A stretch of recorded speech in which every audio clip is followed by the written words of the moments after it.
Christmas Day. I am Taiwo James Ayeni. You are welcome to the show this morning news analysis. On Christmas Day, a plane coming in from Azerbaijan, very close to Kazakhstan, crashed. According to this news video, a lot of lives were lost.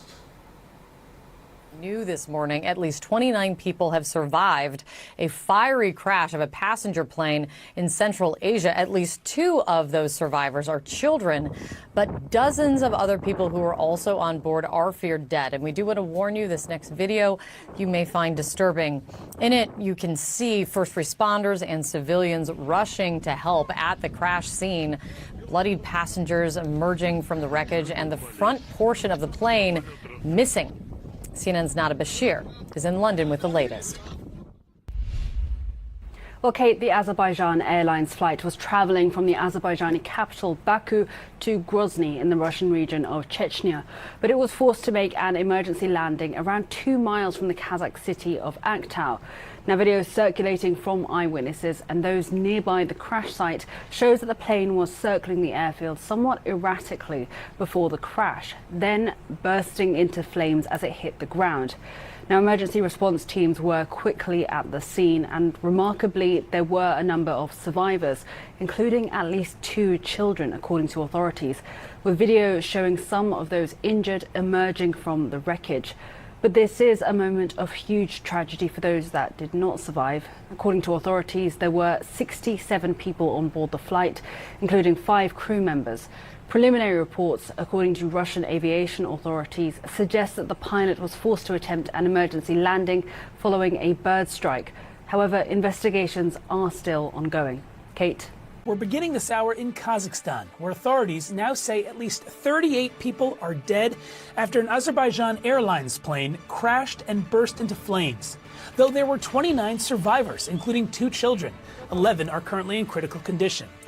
Now, we have to warn you, this next video showing dazed survivors pulled from the wreckage may be disturbing for some to watch. Самолет упал. Куда это? Туда оттащим, подальше. Ноги. Нет, Подожди, сиди. Сиди, пусть сидит. Тут люди упали. Самолет разбился.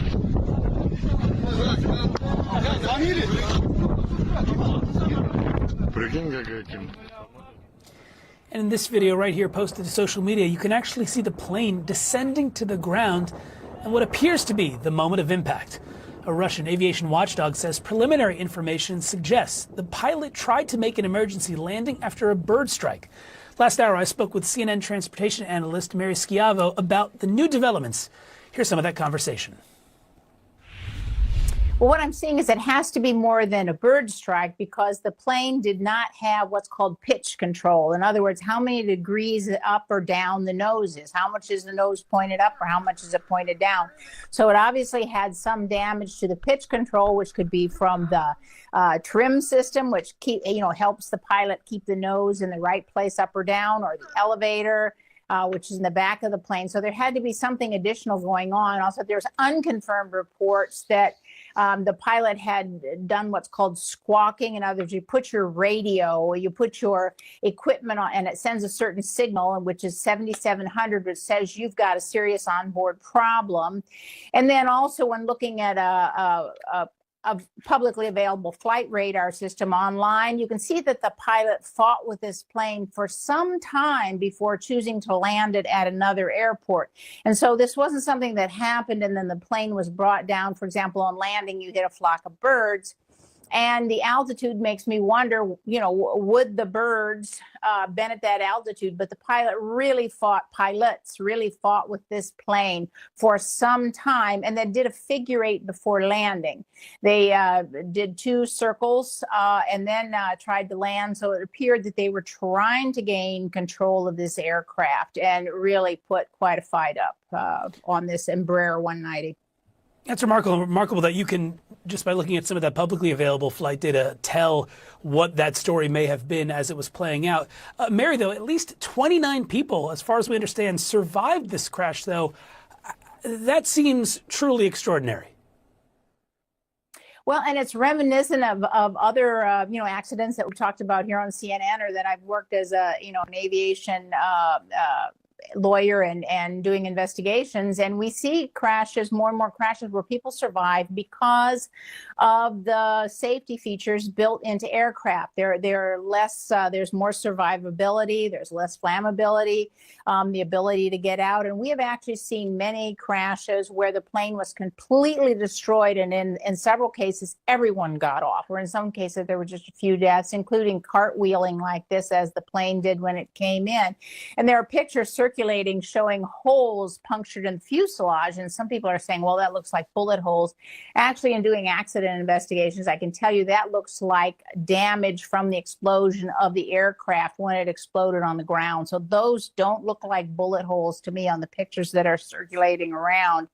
And clearly these pilots, there are two of them on this plane, could not get this nose up, which suggests you don't have pitch control, which is reminiscent of other accidents, even the 737 MAX 8 crashes in Indonesia and in Ethiopia. The final sequence looked very much like this, a dive into the ground. So because there are many survivors, which is fortunate, and because of the newer plane that'll have newer black boxes, flight data recorder and cockpit voice recorder, it'll have all the parameters. And I think they will have their answer of what happened fairly soon. However, they may not have their answer very soon as to whether it was a bird strike or something else. There's lots of speculation. It might have been a drone, but they will have to carefully examine the plane, the engines, the windscreen. Ordinarily, birds take out your engines or engine, and you have time to tell air traffic control. You have time to get a mayday call in. You have time to communicate and tell what happened. And thanks again to Mary Schiavo for that analysis. We are tracking the aftermath of a fiery plane crash in Kazakhstan. Miraculously, authorities say 29 people, including 2 children, survived the disaster, but at least 38 others were killed. The flight was traveling from the capital of Baku to southern Russia when it crashed near the city of Aktau.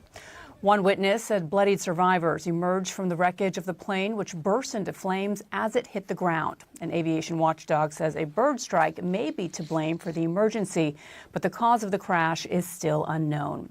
Former FAA safety inspector and CNN safety analyst David Susi joins us now from Denver, Colorado. David, happy holidays to you. Thank you so much for taking the time to join us. Obviously, a tragedy here in this crash. Much is still unknown as the investigation has begun. But what do you make of what we do know? And do you think that a flock of birds could have been the factor here for the plane crash? Well, I think it's way too early to make that determination as to what caused it or not. But the crash site and the movement of the aircraft does not indicate to me that it was a bird strike set or bird strikes or a flock of birds that caused the problem. The aircraft not only went up and down, like with power issues, but it was going left and right. It was pretty much out of control for a good amount of time before the accident. So I'm not there with the bird strike yet, but it certainly is a tragedy, and it's a tragic accident to have had to experience that for these folks to come through that for 20 minutes to wait to see what's going to happen. And then to have survivors is truly a miracle on Christmas Day. Yeah, I was going to ask you about that. That's, I would imagine, extremely rare for a plane crash to have survivors, much less some 29 people. And looking at video from the site of the crash, some people actually just walking out of the plane. It appeared that the fortunate ones were sitting in the back. What do you make of that?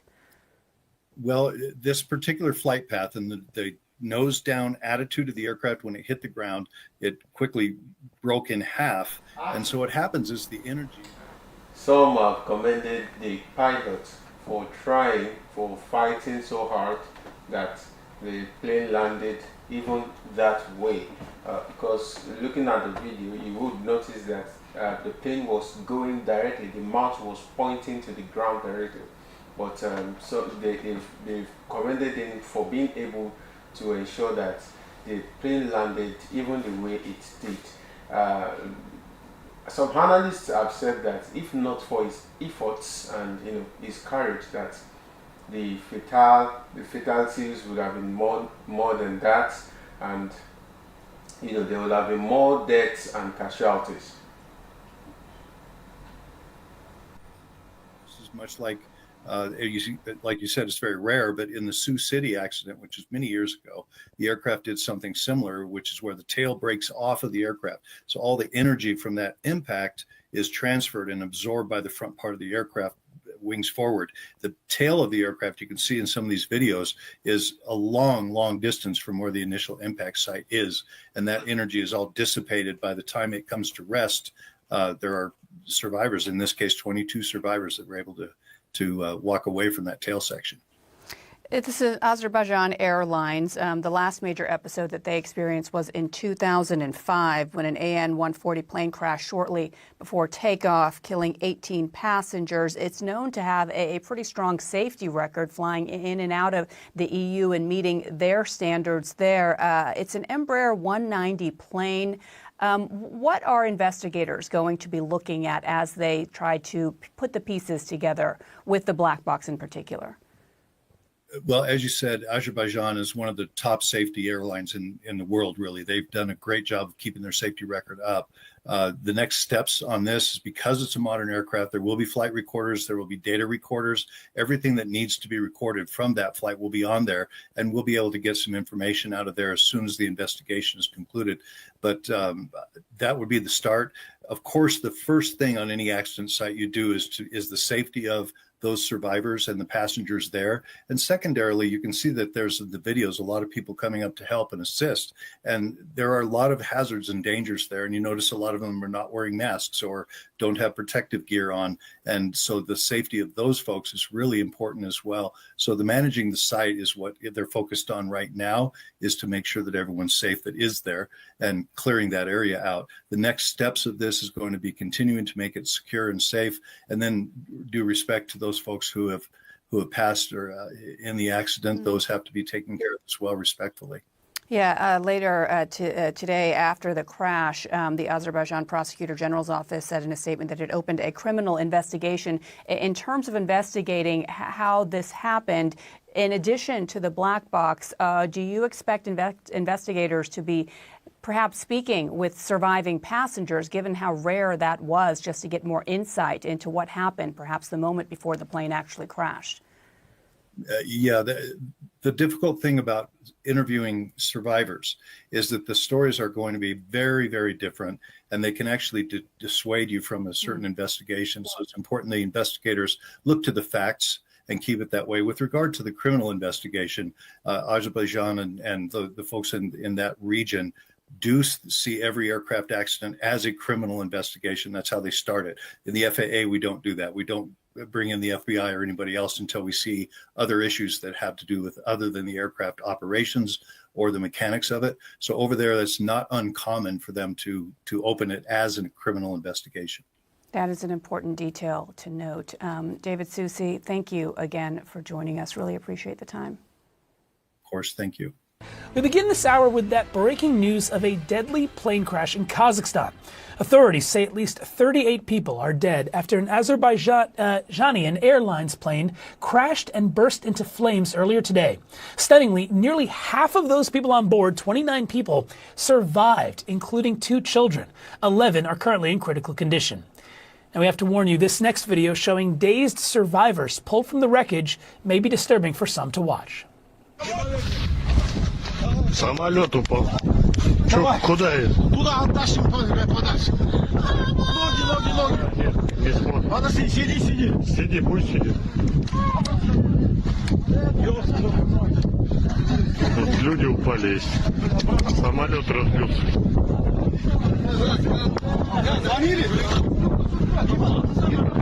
Прикинь, как этим.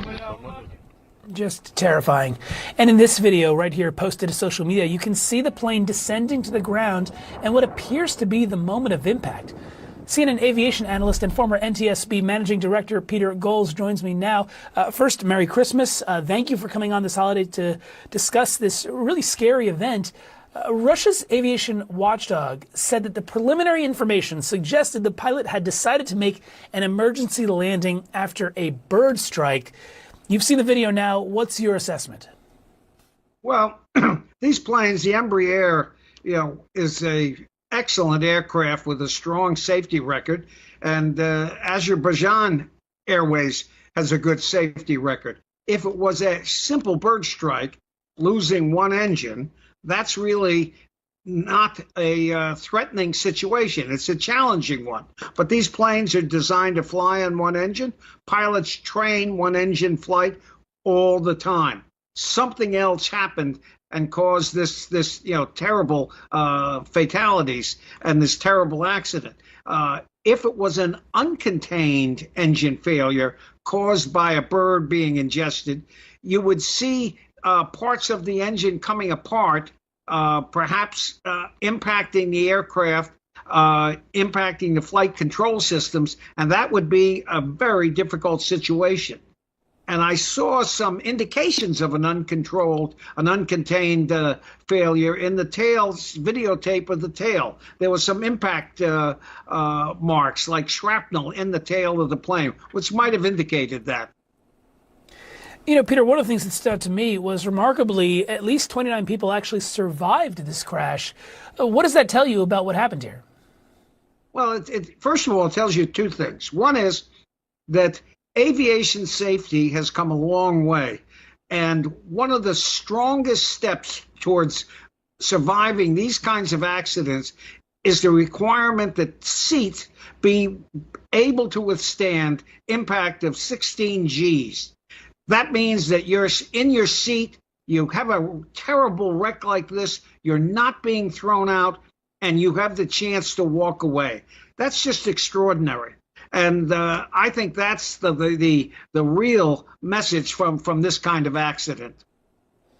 Yeah, I mean, truly remarkable. And I learned that over the course of speaking with you and other experts, how much progress there has been on aviation safety. Curious your thought on this, though, Peter. Would the U.S. have any role in this crash investigation by any chance? Would it just depend on the nationalities of the victims here? No, it goes beyond that, and it's a great question to ask. This kind of investigation is guided by the International Civil Aviation Organization, ICAO, and there's a treaty of which Azerbaijan is a signatory, and so is the United States. This aircraft had GE engines on it. The investigator in charge from Azerbaijan could ask for U.S. involvement, and the U.S. could request involvement because of that fact. And there's a cooperative approach to these investigations. The NTSB has a specific designated person who handles international, accidents, and I think the U.S. will be participating. Peter, one more thing that I wanted to pick your brain on, just because we got some new video that I believe we're about to roll. CNN has learned that oxygen masks were actually released before the crash. Knowing that, does that tell you anything more about what might have happened here? Well, it may indicate, as I said, that, I'm kind of leaning with just preliminary information towards some sort of uncontained failure in the outboard engine, in which the engines are designed with titanium cowling to try and hold in if a rotor ruptures. These internal fan blades are going at 18,000 revolutions per minute, and if they rupture, these can enter the fuselage and cause a depressurization, which could cause the mast to drop. Peter Goals, thank you so much for breaking that all down. And again, just stunning video we continue to get in of this really horrific crash. But again, miraculously, many survivors from this crash. Peter, thank you and have a good rest of your holiday. Thank you. It's quite an unfortunate event. It's quite an unfortunate happening in that area, and we see civilians running directly to the scene, trying to save people. And shortly after, government officials and safety personnel were seen there, ensuring that some people were saved. And we had minors on the scene too, young persons. We had a lot of persons, wounded, harmed, and we can only hope for the best, talking about their recuperation getting back on their feet, as it were. But the bone of contention now, the present issue is that there is no specific or a precise cause for the tragedy. Yes, but some said it was a bird strike that made him, the pilot now, opt for an emergency landing, that it was a bird. And now, when we're talking about bird strike, that would mean that probably a bird ran into the engine space or collided on the screen, the windscreen of the plane. And some are saying no, that it will be more than that. According to the videos they saw, that the remains of the planes had holes as if it were shot at. Well, I leave viewers to decide concerning this. Was it attacked? Was it shot at? What could have led to it? Because this is an event that claimed a lot of lives, a lot of persons died, a lot of people got wounded.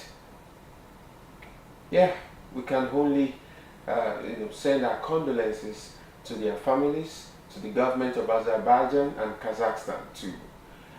Next time, I will have you will have me on this same show. I remain your host, Taiwo James Ayeni.